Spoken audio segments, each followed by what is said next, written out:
മണ്ട കമന്റ് ബോക്സിലേക്ക് എല്ലാവർക്കും സ്വാഗതം. അപ്പോൾ നമ്മൾ ആദ്യത്തെ കമന്റ് എസ് പുരക്കൽ പി എന്ന ആളുടെയാണ്. ഓക്സ് കണക്ടിവിറ്റി ബ്ലൂടൂത്ത് ഇല്ലാത്ത ബ്രാൻഡഡ് കാർ സ്റ്റീരിയോയിൽ ഓക്സ് ബ്ലൂടൂത്ത് ചെയ്യാൻ പറ്റുമോ? അപ്പോൾ ഓക്സ് കണക്ടിവിറ്റി ഇല്ലാത്ത ബ്രാൻഡഡ് കാർ സ്റ്റീരിയോ ആണ് പഴയ മോഡൽ പൈനിയർ, സോണി, പാനസോണിക് അങ്ങനത്തെ കുറച്ച് ബ്രാൻഡുകളുണ്ട്. പിന്നെ അതല്ലാതെ വേറെ കുറച്ച് ബ്രാൻഡുകളുണ്ട്. അപ്പോൾ അതിലൊന്നും ഓക്സ് ഇൻപുട്ട് ഉണ്ടാവില്ല, മറ്റെന്ത് തരത്തിലുള്ള എക്സ്റ്റേണൽ ഇൻപുട്ടും കൊടുക്കാനുള്ള ഓപ്ഷൻ ഉണ്ടാവില്ല. അതിലൊരു DVD-യോ CD-യോ ഉണ്ടാവും, FM അങ്ങനെയുള്ള കാര്യങ്ങളൊക്കെ ഉണ്ടാവുക. അപ്പോൾ നമ്മൾ അതിനകത്തുനിന്ന് ആ കണക്ടിവിറ്റിയിലേക്ക് ഈ ബ്ലൂടൂത്ത് ഓക്സ് കണക്ട് ചെയ്യാൻ പറ്റുമോ എന്നാണ് ചോദിച്ചത്. അപ്പോൾ അത് എൻ്റെ അഭിപ്രായത്തിൽ പറയുകയാണെങ്കിൽ രണ്ട് തരത്തിൽ ചെയ്യാം. അതായത് ഒന്ന് സാധാരണ ഏതൊരു കാർ സ്റ്റീരിയോ ആയാലും അതിനകത്തൊരു ആംപ്ലിഫയർ ഉണ്ടാവും. അപ്പോൾ ആ ആംപ്ലിഫയർ നമ്മുടെ കയ്യിലുണ്ടെങ്കിൽ നമ്മൾ അതിലേക്ക് എങ്ങനെയാണോ ഒരു ബ്ലൂടൂത്ത് ഇൻപുട്ട് കൊടുക്കുക, അതേപോലെ തന്നെ ആ ആംപ്ലിഫയറിൽ അതിൻ്റെ ഇൻപുട്ട് പിന്ന് കണ്ടുപിടിച്ചിട്ട് കൊടുക്കുക. അതല്ലെങ്കിൽ നമ്മൾ അതിനകത്ത് നേരിട്ടിട്ട് ആ FM-ൻ്റെയോ അല്ലെങ്കിൽ DVD-യോ CD-യോ ഏതാണോ അതിൻ്റെ ഇൻപുട്ട് ഉള്ളത് ആ ഇൻപുട്ട് കണ്ടെത്തണം. ആ ഇൻപുട്ട് കണ്ടെത്തിയിട്ട് ആ ഇൻപുട്ട് കൂടി നമ്മൾ അതിൻ്റെ വേണ്ട ലെവലിൽ സിഗ്നൽ ആക്കിയിട്ട് നമ്മൾ ബ്ലൂടൂത്തോ ഓക്സോ കണക്ട് ചെയ്യുക. കുറച്ച് റിസ്ക് ഉള്ള പരിപാടിയാണ് ഈ പിൻ കണ്ടുപിടിക്കുക, അതായത് ഈ തരത്തിലുള്ള ഇൻപുട്ട് കണ്ടുപിടിക്കുക. അതിൻ്റെ ആംപ്ലിഫയർ IC ഇപ്പോൾ TDA 7388 ആണെന്ന് വിചാരിക്കുക. അപ്പോൾ അതിൻ്റെ ഇൻപുട്ട് പിന്ന് കണ്ടുപിടിക്കാൻ വളരെ സിമ്പിളാണ്, ഗൂഗിൾ സെർച്ച് ചെയ്താൽ കിട്ടും. ആ പിന്നെ ഏതാ നോക്കിയിട്ട് അതിനനുസരിച്ചിട്ട് കണക്ട് ചെയ്യാം. അതിൻ്റെ ഓഡിയോ പ്രോസസ്സറും കാര്യങ്ങളും ബേസ് ട്രബിൾ കൺട്രോളും ഒക്കെ വർക്ക് ചെയ്യണമെങ്കിൽ നമ്മൾ ആദ്യം രണ്ടാമത് പറഞ്ഞു വേണം നമ്മളതിൻ്റെ ആ FM-ൻ്റെയോ മറ്റേതെങ്കിലും ഇൻപുട്ട് കണ്ടുപിടിച്ചിട്ട് അതിലൂടെ കണക്ട് ചെയ്യണം. അപ്പോൾ സംഭവം എന്തായാലും കുറച്ച് ഹാർഡ് വർക്കാണ്. അത് ചെയ്ത് നോക്കുക, എക്സ്പെരിമെൻറ്റ് ചെയ്ത് നോക്കുക. ചിലതൊക്കെ ചിലപ്പോൾ കിട്ടിയില്ല, ഔട്ട്പുട്ട് കിട്ടിയില്ല വരും. നമ്മൾ പവർ IC തന്നെ, അതായത് ഔട്ട്പുട്ട് IC തന്നെ വർക്ക് ചെയ്യിക്കേണ്ടി വരും. അതല്ലാത്തതിന് ചിലത് ഇൻപുട്ട് കൂടി നമുക്ക് അതിൻ്റെ ഓപ്ഷൻസ് ഒക്കെ ഉപയോഗിക്കാൻ പറ്റും. രണ്ടാമത്തെ കമൻറ്റ് ദിലീപ് ഗോപാലകൃഷ്ണൻ എന്ന ആളുടെയാണ്. അപ്പോൾ ചേട്ടാ USB മൊഡ്യൂളിൽ അഡീഷണൽ ഓക്സ് വയർ കൊടുക്കുന്നത് എങ്ങനെയാണ്? അപ്പോൾ USB മൊഡ്യൂൾ നമ്മളെ സാധാരണ വാങ്ങിട്ടുന്ന പാനൽ ആണെങ്കിൽ അതിന് ഒരു ഓക്സ് ഇൻപുട്ട് ഓപ്ഷൻ ഉണ്ട്. അപ്പോൾ ആ ഓക്സ് ഇൻപുട്ട് ഓപ്ഷൻ നമുക്ക് നേരിട്ട് കണക്ട് ചെയ്യാനുള്ളൂ, വളരെ സിമ്പിളാണ്. അതല്ല നമുക്ക് മറ്റൊരു എക്സ്റ്റേണൽ ഇൻപുട്ടാണ് ഇതിലേക്ക് കണക്ട് ചെയ്യേണ്ടത്, അതായത് നമ്മൾ ആംപ്ലിഫയറിലേക്ക് കണക്ട് ചെയ്യണമെങ്കിൽ നമുക്കൊരു സ്വിച്ചിങ് ചെയ്യണം. നമ്മളെ എക്സ്റ്റേണൽ ഇൻപുട്ട് ഇതുപോലെ ഒരു RCA സോക്കറ്റ് വഴി എടുത്തിട്ട് നമ്മൾ ഒരു ഫിൽട്ടർ സ്വിച്ചോ മറ്റെന്തെങ്കിലും തരം മാനുവൽ സ്വിച്ച് വെച്ചിട്ട് നമുക്ക് കണക്ട് ചെയ്യാം. അതായത് ഇതിൻ്റെ അകത്തുള്ള ഈ നേരിട്ടുള്ള ഈ ഫ്രണ്ടിലുള്ള ഓക്സ് ഇൻപുട്ടിൻ്റെ കണക്ഷനും നമ്മുടെ RCA കണക്ഷനിൽ വരുന്ന ഓക്സും തമ്മിൽ സ്വിച്ച് ചെയ്യാനുള്ള ഒരു ഓപ്ഷൻ ഇതുപോലെ സ്വിച്ച് മറ്റെന്തെങ്കിലും തരത്തിലുള്ള ഒരു മാനുവൽ സ്വിച്ച് ഉപയോഗിച്ചിട്ട് നമുക്ക് ചേഞ്ച് ചെയ്യാം. അതല്ലെങ്കിൽ നമുക്ക് നേരിട്ടിട്ട് നമ്മളെ ഓക്സ് ലൈൻ ഈ പറഞ്ഞ പിന്നിൽ കണക്ട് ചെയ്താൽ നമുക്ക് ഇതിനകത്തുള്ള ഓക്സ് സെലക്ട് ചെയ്യുമ്പോൾ നമുക്ക് നമ്മളെ ഓക്സ് ഇൻപുട്ട് ആയിട്ട് വർക്ക് ചെയ്യും. നമ്മളെ ഓക്സ് ഇൻപുട്ടിൽ എന്താണോ കൊടുക്കുന്നത് അത് ഇതിലൂടെ ഈ പാനലിലൂടെ ഇതിൻ്റെ എല്ലാ കൺട്രോളും ഉപയോഗിച്ച് വർക്ക് ചെയ്യും. ഒരു ഇത് എല്ലാവർക്കും അറിയുന്ന കാര്യമാണ്, പക്ഷെ എന്നാലും അറിയാത്തവർക്ക് ഇത് ഇങ്ങനെയാണ് കണക്ട് ചെയ്യുക എന്നുള്ളത് മനസ്സിലാക്കുക. മൂന്നാമത്തെ കമൻറ്റ് അഭിനവ് സുധി എന്നാളുടെയാണ്. ചേട്ടാ TTC 5200 TTA 1943 നമ്മുടെ സാധാ transistor board combination 200 what amp Shakti board over heat ആകുന്നു. അപ്പോൾ അതിൻ്റെ ഓവർ ഹീറ്റ് ആവുന്നതിൻ്റെ കാരണം ആയിരിക്കാൻ ചോദിച്ചത്. അപ്പോൾ കാരണം ഞാൻ എൻ്റെ എക്സ്പീരിയൻസ് വെച്ച് പറയുകയാണെങ്കിൽ ഒന്ന് സ്പീക്കേഴ്സ് മാച്ച് ആവുന്നുണ്ടാവില്ല, ഓംസ് കുറവായിരിക്കും. ആ ബോർഡ് 4 ohms ഔട്ട്പുട്ടാണ്. അപ്പോൾ ആ 4 ohmsൻ്റെ താഴെയുള്ള 2 ohmsോ 3 ohmsോ 1 ohmസിലൊക്കെ ഏതോ ഒരു തരത്തിലുള്ള ഒരു കോൺഫിഗറേഷനുള്ള സ്പീക്കറാണ് അതിൽ കൊടുത്തിട്ടുള്ളത്. അപ്പോൾ അതുകൊണ്ട് അത് ഓവർ ഹീറ്റ് ആവും. അതല്ലെങ്കിൽ നമ്മൾ അതിനകത്തേക്ക് കൊടുത്തിട്ടുള്ള പവർ കൂടുതലായിരിക്കും, അതായത് പവർ സപ്ലൈയിലെ വോൾട്ടേജ് കൂടുതലായിരിക്കാം, ആംബിയർ കൂടുതലായിരിക്കാം. അതൊന്നും അല്ലെങ്കിൽ അതിനകത്തുള്ള സിങ്ക് പോരായ്മ വരും. ഹീറ്റ് സിങ്ക് പോരായ്മ വന്നിട്ട് ആ പോരായ്മ കാരണം അത് വല്ലാതെ ചൂടായിട്ട് നമുക്ക് തോന്നുക. നല്ല കൂളിംഗ് സിങ്ക് ഉണ്ടെങ്കിൽ അതിന് നല്ല ഫാനും കാര്യങ്ങളും വെൻ്റൊക്കെ കൊടുത്തിട്ടുണ്ടെങ്കിൽ നമുക്ക് ആ കൂളിംഗ് വളരെ കറക്റ്റായിരിക്കും, ഓവർ ഹീറ്റ് ആവില്ല. അപ്പോൾ ഓവർ ഹീറ്റിന് ഈ 3 കാരണം ആദ്യം ചെക്ക് ചെയ്യുക. എന്നിട്ട് ഇനി ഓവർ ഹീറ്റ് ആവുന്നുണ്ടെങ്കിൽ അതിൻ്റെ വർക്കിങ്ങിന് എന്തെങ്കിലും പെർഫോമൻസ് ഒന്നും മാറ്റങ്ങൾ എന്തെങ്കിലും തോന്നിയിട്ടുണ്ടെങ്കിൽ അത് ആ ബോർഡിൻ്റെ കംപ്ലൈൻ്റ് ആണ്. അതല്ല വർക്കിങ്ങിനും പെർഫോമൻസിനും ഒന്നും യാതൊരു മാറ്റവും ഇല്ലാന്നുണ്ടെങ്കിൽ ഈ ആദ്യം പറഞ്ഞ 3 കാര്യങ്ങൾ ചെക്ക് ചെയ്ത് നോക്കുക. അടുത്ത കമൻറ്റ് ബാലൻസ് കൺട്രോൾ, അതായത് രതീഷ് ചക്കര എന്ന ആളുടെയാണ് കമൻറ്റ്. ബ്രോ ബാലൻസ് കൺട്രോൾ എങ്ങനെയാണ് കണക്ഷൻ ചെയ്യുക? പുരാതന സംഭവം അല്ലേ? അപ്പോൾ ബാലൻസ് കൺട്രോൾ ഒരു കാലത്ത് സ്റ്റീരിയോ കാസറ്റ് ഡെക്കുകൾ ഉപയോഗിച്ചിരുന്ന കാലത്ത് ഒരുപാട് വിലസിയ സംഭവമാണ്. കാരണം അതിനകത്ത് ടാപ്പ് കാസറ്റിൽ റെക്കോർഡ് ആവുന്നത് എപ്പോഴും ലെഫ്റ്റും റൈറ്റും തമ്മിലൊരു ബാലൻസറും ഉണ്ടാവും.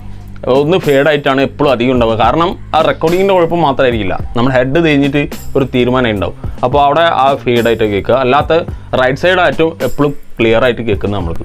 അപ്പോൾ ആ ഒരു അവസ്ഥയിൽ അത് ബാലൻസ് ചെയ്യേണ്ട ഒരു അവസ്ഥ ഉണ്ടാവും. പിന്നെ നമ്മൾ റിപ്പീറ്റ് അടിച്ചിട്ട് നമ്മൾ കാസറ്റിൽ ഈ പാട്ട് മാറ്റി പിടിക്കുമ്പോൾ ഒക്കെ അതിനകത്ത് ആ റെക്കോർഡ് ചെയ്യുന്നതോടൊന്നും ആ ഫീഡോട് കൂടിയാണ് റെക്കോർഡ് ആവുന്നത്. അപ്പോഴും നമ്മളിത് ബാലൻസ് ചെയ്ത് നമുക്ക് ഇമേജിങ് സെൻറ്ററായി കിട്ടണം, ഇല്ലാച്ചാൽ ഒരു വലത്ത് തൂക്കം അങ്ങനെ ഉണ്ടാവുക അധികം പാട്ടും. അപ്പോൾ അതിനുവേണ്ടി ഉപയോഗിച്ചിരുന്നതാണ് ബാലൻസ് കൺട്രോൾ ആ കാലത്ത്.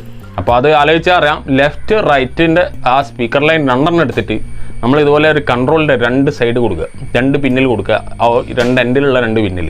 സെൻറ്റർ പിന്ന് നേരെ ഗ്രൗണ്ട് കണക്ട് ചെയ്യുക. ഇത്രയുള്ള സംഭവം. അതിൽ നമുക്ക് ലെഫ്റ്റ് റൈറ്റ് ബാലൻസ് ചെയ്യാം. ബാലൻസ് ചെയ്യേണ്ട ആവശ്യം ഇപ്പോൾ എന്താ വരുന്നതെന്ന് എനിക്ക് അറിയുന്നില്ല. ഇപ്പോൾ ഈ ബാലൻസ് കൺട്രോൾ ചോദിക്കാൻ കാരണം ഉള്ളതുകൊണ്ട് ചോദിക്കുകയാണ്. ഇപ്പോൾ ഈ കാലത്ത് ഇങ്ങനത്തെ ഡാറ്റകൾ, ഹൈ ക്വാളിറ്റി ഡാറ്റകളൊക്കെ വരുമ്പോൾ ലെഫ്റ്റ് റൈറ്റ് ബാലൻസ് ഓരോന്നും ആർക്കും തോന്നുന്നു കൂടില്ല.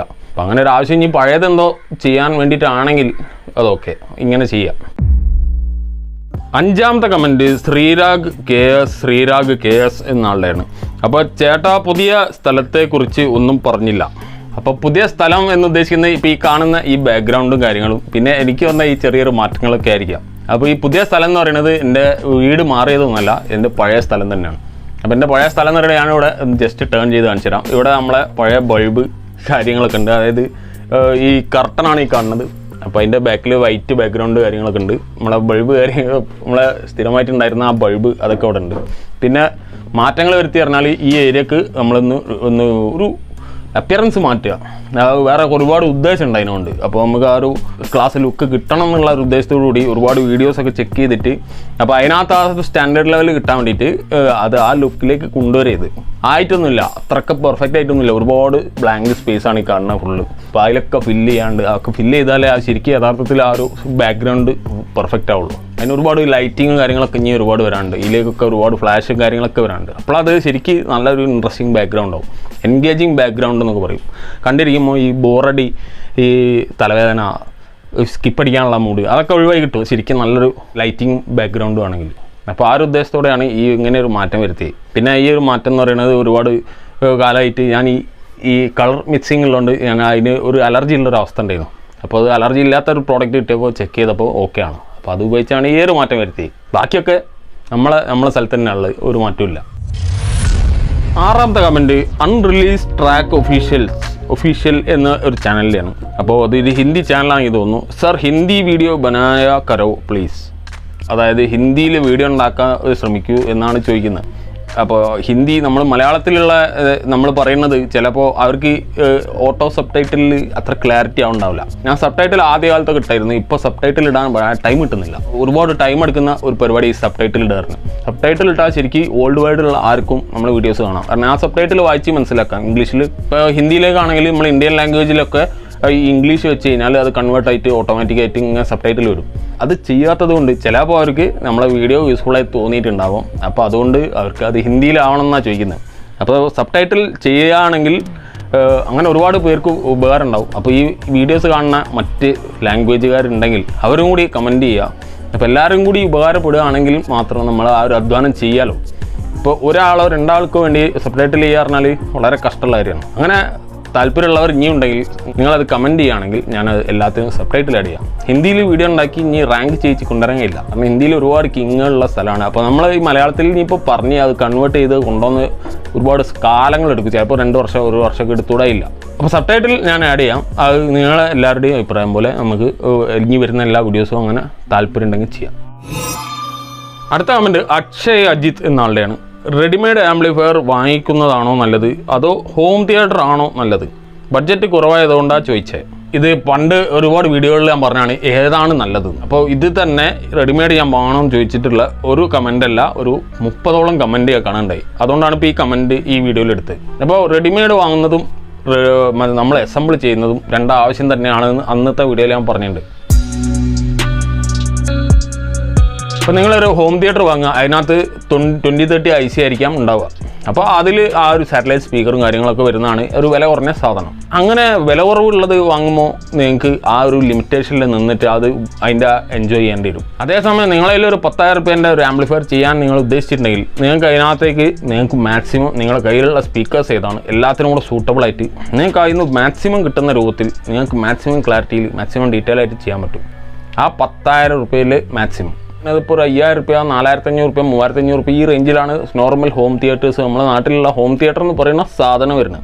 അതേസമയം ആംപ്ലിഫയർ എന്ന് പറയുമ്പോൾ അതിനകത്ത് ഹെവി സബ് വൂഫറായി അത്യാവശ്യം വലുപ്പമുള്ള ഒരു 8 ഇഞ്ച് 10 ഇഞ്ച് സബ് വൂഫർ, അത്യാവശ്യം നല്ല ടൈപ്പ് ചാനൽ സ്പീക്കേഴ്സ്, നമുക്ക് അത്യാവശ്യം നല്ല വൃത്തിയിലുള്ള ആംപ്ലിഫയർ കാര്യങ്ങളൊക്കെ ചെയ്യാൻ പറ്റും. പക്ഷേ അത് നിങ്ങൾ നേരിട്ട് ഉണ്ടാക്കുമ്പോഴാണ് നിങ്ങൾക്ക് ആ ഒരു 10,000 രൂപ ചിലവ്. അത് നമ്മളെ പോലത്തെ ആരെങ്കിലും ഉണ്ടാക്കി തരുമോ അതിൻ്റെ മുകളിൽ റേറ്റ് പോകും. 10,000-ൽ നിൽക്കില്ല. 10,000 രൂപ മൊത്തം മുതലുള്ള ആ ഒരു സാധനത്തിന് അതിൻ്റെ പുറമെ സർവീസ് ചാർജ് അടക്കം ഒരുപാട് റേറ്റ് കൂടുതൽ വരും. അപ്പോൾ ബഡ്ജറ്റ് കുറവാണെങ്കിൽ വാങ്ങുന്നതാണ് ഏറ്റവും ബെസ്റ്റ്. അടുത്ത അവൻ്റെ വിനൂസ് എന്ന ചാനലിൻ്റെയാണ്. അപ്പോൾ 250 volt 105K film capacitor use ചെയ്തിരിക്കുന്ന ഒരു സർക്യൂട്ടിൽ ആ കപ്പാസിറ്ററിന് പകരം നമുക്ക് 250 വോൾട്ട് 155K ഉപയോഗിക്കാൻ കഴിയുമോ എന്നാണ് ചോദിച്ചത്. ഒറ്റ നോട്ടത്തിൽ പറയുകയാണെങ്കിൽ അത് ഉപയോഗിക്കാം. കാരണം അതിൻ്റെ യഥാർത്ഥ വാല്യൂ നിങ്ങൾക്ക് കണ്ടുപിടിക്കാൻ പ്രയാസമുള്ളതുകൊണ്ടായിരിക്കാം നിങ്ങൾക്ക് സംശയം വന്നത്. അപ്പോൾ കണ്ടുപിടിക്കാനുള്ള ഒരു ചെറിയ ഒരു ലിസ്റ്റിൻ്റെ ഒരു ഭാഗം ഒരു ചാർട്ടിൻ്റെ ഒരു ഭാഗം ഞാൻ അവിടെ കാണിക്കാം. അപ്പോൾ അതായത് 105 എന്ന് പറയുമ്പോൾ 1 മൈക്രോഫാരഡ് ആണ് വരുന്നത്. ആ 1 മൈക്രോഫാരഡ് കപ്പാസിറ്ററാണ് 105. 155K എന്ന് പറയുമ്പോൾ അതിനകത്ത് 15 കഴിഞ്ഞിട്ട് 5 പൂജ്യം കൂടെ ഇടാവും. അപ്പോൾ അത് യൂണിറ്റിലേക്ക് കൺവേർട്ട് ആയി നമ്മൾ മൈക്രോഫാരഡിലേക്ക് എടുക്കുമ്പോൾ 1.5 മൈക്രോഫാരഡാണ് വരുന്നത്. അപ്പോൾ നമുക്ക് ആവശ്യം 1 ആണ് അവിടെ ഉണ്ടായിരുന്നത്. നമുക്ക് 1.5 ആണ് കിട്ടിയതെങ്കിൽ നമുക്ക് ഉപയോഗിക്കാം. കാരണം നമ്മളെ വോൾട്ടേജ് 250 വോൾട്ട് സെയിം ആണ്. ഇപ്പോൾ 205 ഒക്കെയാണ് ഇടുന്നത്, 255 ഒക്കെ ഇടുന്നത് വെച്ചാൽ അത് വളരെ അധികമാണ്. ആ കപ്പാസിറ്റൻസ് വളരെ വ്യത്യാസമാണ്. ചിലപ്പോൾ അവിടെ ഏത് ഒരു സ്റ്റേജിലാണോ അതുള്ളത് അത് അവിടെ വല്ലാതെ ആ സർക്യൂട്ടിനെ ബാധിക്കും. 1 മൈക്രോഫാരഡ് തന്നെ കിട്ടും. പിന്നെ അത് വാങ്ങുക വളരെ ചീപ്പ് റേറ്റാണ് ഫിലിം കപ്പാസിറ്റർ എന്ന് പറയുമ്പോൾ. അപ്പോൾ അത് വാങ്ങി ഉപയോഗിക്കുന്നതല്ല ഏറ്റവും നല്ലത്. 155 തൽക്കാലം ചെക്കിങ്ങിനൊക്കെ വേണ്ടിയിടാം. ചെക്കിങ്ങിൽ അത് നിങ്ങൾക്ക് ഫംഗ്ഷനായി തോന്നുകയാണെങ്കിൽ ഒറിജിനൽ ആ 105 തന്നെ വാങ്ങിയിടാം. അടുത്ത കമൻറ്റും വിനൂസ് എന്നാളുടെയാണ്. അപ്പോൾ USB പാനൽ ബോർഡിൽ നിന്ന് നമുക്ക് ഔട്ട്പുട്ട് ഒന്നിലധികം ആംപ്ലിഫയേഴ്സ് കണക്ട് ചെയ്യാൻ സാധിക്കുമോ? ഇത്രയോ 5.1 2.1 ഒക്കെ ചെയ്യുന്ന ആളുകൾക്കറിയാം അത് എങ്ങനെ കണക്ട് ചെയ്യാൻ സാധിക്കുമോ ഇല്ലേ എന്നുള്ളത്. അതായത് ഇതിൻ്റെ ഔട്ട്പുട്ട് ലെവൽ, അതായത് ഔട്ട്പുട്ട് വോൾട്ടേജ് എത്ര ആണോ അതിനനുസരിച്ചിട്ട് എത്ര ഡിവൈസ് എത്ര ഇൻപുട്ട് സെക്ഷനിലേക്ക് വേണമെങ്കിലും നമുക്ക് കണക്ട് ചെയ്യാം. ആ ഒരു കുഴപ്പമില്ല. പക്ഷേ നമുക്ക് അവിടെ ആ ഒരു സിഗ്നൽ ലോസ് തോന്നുകയാണെങ്കിൽ നമ്മൾ അതിനകത്ത് എന്ത് ചെയ്യുക, നമ്മളതിനകത്ത് ആ ബഫർ റാമ്പ് അല്ലെങ്കിൽ ഗെയിനർ അങ്ങനെയൊക്കെ ഉപയോഗിച്ചിട്ട് നമുക്ക് അതിൻ്റെ ആ സിഗ്നൽ ലെവൽ വേണ്ട ലെവലിലേക്ക് കൊണ്ടുവരാം. അപ്പോൾ നിങ്ങൾക്ക് നല്ല ക്ലാരിറ്റിയും നല്ല ഗെയിനും ഉണ്ടാവും, നല്ല ഡീറ്റെയിൽസും ഉണ്ടാവും. ഇതിനെക്കൊണ്ട് യാതൊരു കുഴപ്പവും ഒരു പാനൽ ബോർഡിനും ഇല്ല, പവർ ആംപ്ലിഫയറിനും ഇല്ല. കണക്ട് ചെയ്യാന്ന് പറഞ്ഞാൽ വളരെ സിമ്പിളാണ്. ലെഫ്റ്റ് റൈറ്റല്ലേ വരുന്നുള്ളൂ. അത് എത്ര എണ്ണം വരുന്നുണ്ടോ അതിലേക്കൊക്കെ കൊണ്ടുപോകാം. ലാസ്റ്റ് കമൻറ്റ് ജിതിൻ KV എന്നാളുടെയാണ്. ആംപ്ലിഫയറിലെ ഫാൻ നോയ്സ് എങ്ങനെ മാറ്റാം? Please reply please. അപ്പോൾ അതിൻ്റെ അടിയിൽ കമൻറ്റ് റിപ്ലൈ കൊടുത്തത് Sarath KS use 7809 regulator IC for fan power supply. അപ്പോൾ അത് കുറച്ച് സ്ലോ ആയി കിടങ്ങും. അപ്പോൾ നമുക്ക് നോയ്സ് കുറയും. രണ്ടാമത് ഇലക്ട്രോ എന്ന ചാനലിൻ്റെയാണ്. Use regulated supply and use high quality fans. നല്ല കാര്യം, അതും നല്ലൊരു ഓപ്ഷനാണ്. പിന്നെ വിഷ്ണു MP എന്നാളുടെയാണ്. അടുത്ത റിപ്ലൈ വേറെ സപ്ലൈ യൂസ് ചെയ്യും, അതുപോലെ ഫാൻ സ്പീഡ് കുറച്ച് വെക്കുക. അപ്പോൾ ഈ പറഞ്ഞ കാര്യങ്ങളെല്ലാം വളരെ നല്ല ഐഡിയാസാണ്. ഈ എല്ലാ ഐഡിയയും കൂടെ കൂട്ടി ഉപയോഗിച്ചാൽ തന്നെ ഭയങ്കര പെർഫെക്റ്റ് ആയിരിക്കും. പക്ഷേ അവിടെ ഒരു ഐഡിയയും കൂടെ നിങ്ങൾക്ക് ഉപയോഗിക്കാം. നിങ്ങൾക്കത് കൺട്രോൾ ചെയ്യാം. നിങ്ങളെ തെർമൽ കൺട്രോളോ അങ്ങനെ എന്തെങ്കിലും കൺട്രോൾ ചെയ്തിട്ട്, അതായത് സൗണ്ടോ തെർമലോ ചൂടോ സൗണ്ടോ സെൻസ് ചെയ്തിട്ട് ഫാൻ സ്റ്റാർട്ട് ചെയ്യുന്ന രൂപത്തിൽ ചെയ്താൽ അതിനനുസരിച്ച് ചൂടിനനുസരിച്ചുള്ള സ്പീഡേ വരുള്ളൂ. നമ്മളെ ബ്രാൻഡഡ് ആമ്പുകളിലൊക്കെ ചെയ്യുന്ന പോലെ തന്നെ സെയിം സർക്യൂട്ട് ഇഷ്ടം പോലെ ഡൗൺലോഡ് ചെയ്യാൻ കിട്ടും. അപ്പോൾ അത് കിട്ടിക്കഴിഞ്ഞാൽ അത് ചെയ്ത് കഴിഞ്ഞാൽ നിങ്ങൾക്ക് ആ ഫാൻ ആ ഹീറ്റിനനുസരിച്ചിട്ടുള്ള സ്പീഡേ തരുള്ളൂ. ആ ഹീറ്റിനനുസരിച്ചുള്ള സ്പീഡിലേക്ക് ഇറങ്ങുള്ളൂ. പിന്നെ ആമ്പ് ആ ഒരു മ്യൂട്ടഡ് ടൈമാണ്, ഒരു സൈലൻറ്റ് ടൈമാണെങ്കിലും ഫാനിൻ്റെ ആ ഒരു ഫാൻ നോയ്സ് ഇങ്ങനെ, അതായത് ആമ്പിൻ്റെ അകത്ത് ഫാൻ നോയ്സ് ഇങ്ങനെ കേട്ടോണ്ടിരിക്കും. അത് ഭയങ്കര അസ്വസ്ഥതയാണ്. നമുക്ക് ആ ഒരു മൂഡ് കിട്ടില്ല. അപ്പോൾ അത് ഒഴിവാക്കാൻ ആ സമയത്ത് ഇത് ഓഫാവും. അപ്പോൾ നമുക്ക് അവിടെ ആ സൈലൻസ് ശരിക്കും അനുഭവപ്പെടും. അപ്പോൾ ഈ പറഞ്ഞ എല്ലാ ഐഡിയാസും ഉപയോഗിക്കാം, എല്ലാം കൂടെ കൂട്ടി ഉപയോഗിക്കാം. അല്ലെങ്കിൽ ഇതിൽ ഏതെങ്കിലും ഒന്നും ഉപയോഗിക്കാം. നിങ്ങൾക്ക് നല്ല സ്മൂത്തായിട്ട് നല്ല ആമ്പ് ഉപയോഗിക്കാം. അപ്പോൾ ഇന്നത്തെ മൺഡേ കമൻറ്റ് ബോക്സിൽ ഇത്രയും 10 കമൻസേ ഉള്ളൂ. അപ്പോൾ കൂടുതൽ വെറൈറ്റി കമൻസ് ആയിട്ട് നമുക്ക് അടുത്ത തിങ്കളാഴ്ചത്തെ മൺഡേ കമൻറ്റ് ബോക്സിൽ കാണാം. അപ്പോൾ വീഡിയോ ഇഷ്ടപ്പെട്ടാൽ തീർച്ചയായും ലൈക്ക് ചെയ്യുക, ഷെയർ ചെയ്യുക, സബ്സ്ക്രൈബ് ചെയ്യുക. മറ്റൊരു വീഡിയോയിൽ കാണാം.